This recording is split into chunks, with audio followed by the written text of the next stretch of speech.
जय गुरुदेव नाम किसका।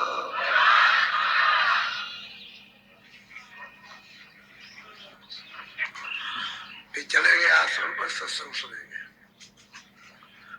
और भजन करेंगे, क्योंकि घर गृहस्थी में नाना जंजाल रहते हैं।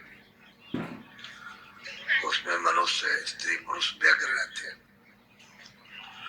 परेशान रहते हैं, तो समय कभी मिला कभी नहीं मिला। 24 घंटे तो उतने ही है, वो तो आपके निकल जाते हैं, तो आपसे कोई बनता नहीं। तो सत्संग इसीलिए होते रहते हैं जगह जगह कि वहां आप आओगे अपना इरादा करके कि भाई घर गृहस्थी में नहीं बनता है, तो चलो वहां सत्संग भी ठीक से सुनेंगे, निश्चिंत होकर और भजन करेंगे। जीवन का असली सार भजन है, वही जो कर लोगे वही आपका है, बाकी कुछ भी आपका नहीं। तो जिसलिए आते हो तो सत्संग भी सुनो, उसके साथ साथ में जब सत्संग का आपको बल मिले, बुद्धि में विवेक हो, प्रेम आए, इच्छा जाग जाए, तो फिर भजन। क्योंकि जीवात्मा को मनुष्य की मंदिर पर बैठी है, वो सो रही है, उसे जगाना, अचेत है, बेहोश है, उसे होश में लाना है। और बिना भजन के होश में आएगी नहीं। भजन कहते हैं शब्द को सुनना, नाम को सुनना, आवाज को सुनना, उसको भजन कहते हैं। आवाज से ही जगेगी।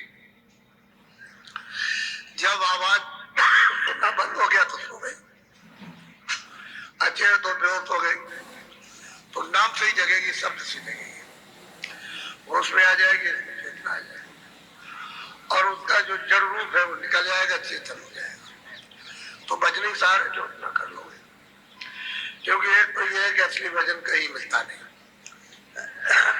कि दरवाजे में बैठ करके हम अपनी जीवात्मा को जगाए, हो तो कोई बताने वाला है नहीं, उसमें तो कोई जोर देता नहीं है, क्योंकि उनके पास जब कुछ है नहीं है तो क्या जोर देंगे।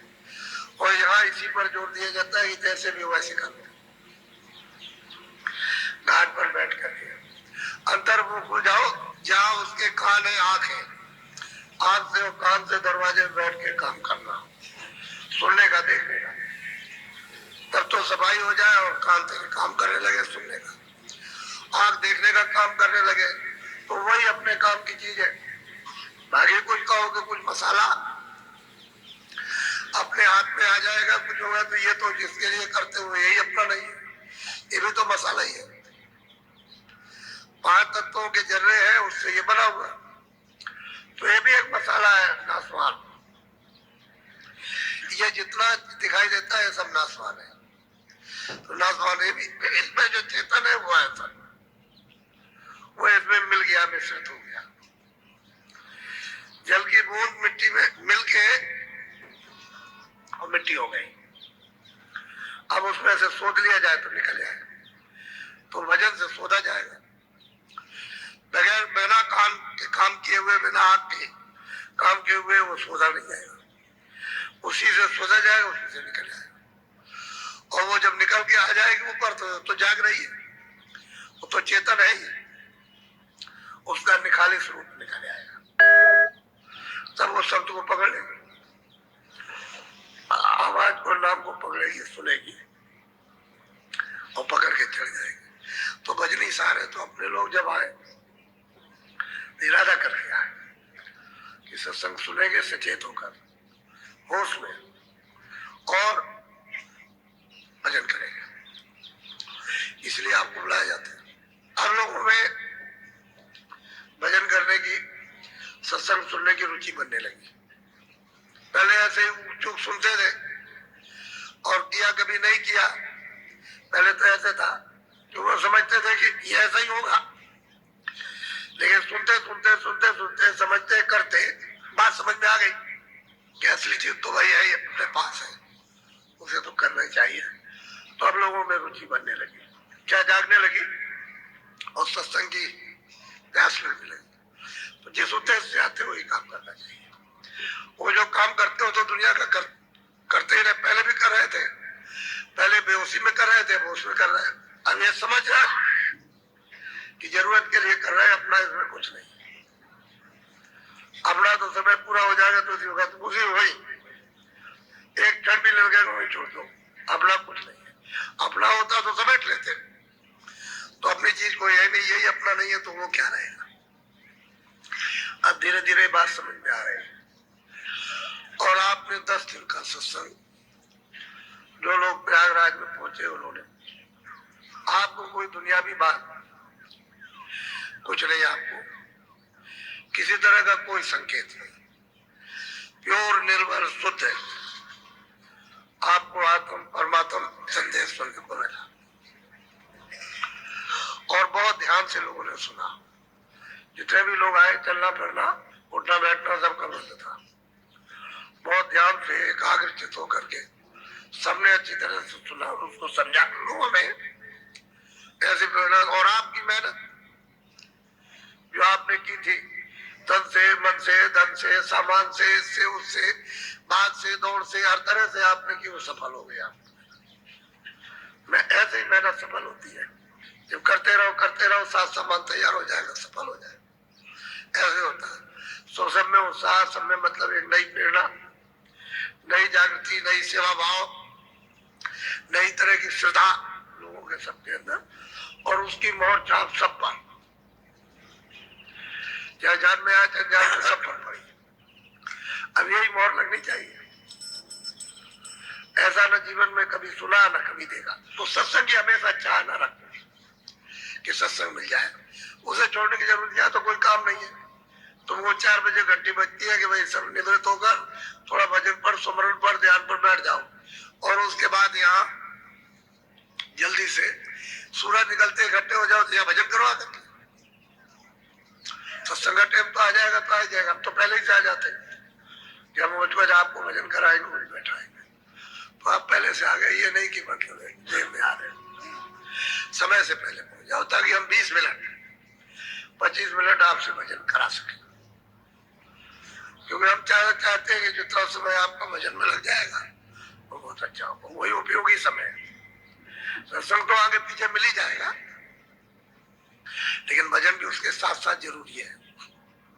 इसलिए ये इरादा रख करके हमेशा घर से चलो। और दुनिया की जो तकलीफ भजन और सत्संग से कम होती है, ये कभी मत समझो कि भजन और सत्संग से कम नहीं होती, उससे कम होती है। यही चीज की कमी हो गई, तभी तो ये तमाम तकलीफें, तमाम व्याध आए, परेशानियां, बीमारियां खड़ी हो गई। अब वो छूटती नहीं, तो उपाय से छूटेगी, उपाय नहीं करोगे तो नहीं छूटेगी। तो इसलिए अभी मैं आपको 20 मिनट भजन पर बैठाऊंगा, एक चित्त होकर, मन को, बुद्धि को, चित्त को लड़ाई में, झगड़े में, दुकान में, खेती में, दफ्तर में, इधर उधर काम में दौड़ाने की जरूरत नहीं। थोड़ा सा मिनट 2 मिनट कानों के साथ रोक करके और जरा सा ध्यान देकर कानों से सुनो तो चीज पकड़ में आ। जिनको सुनाई देता छठो,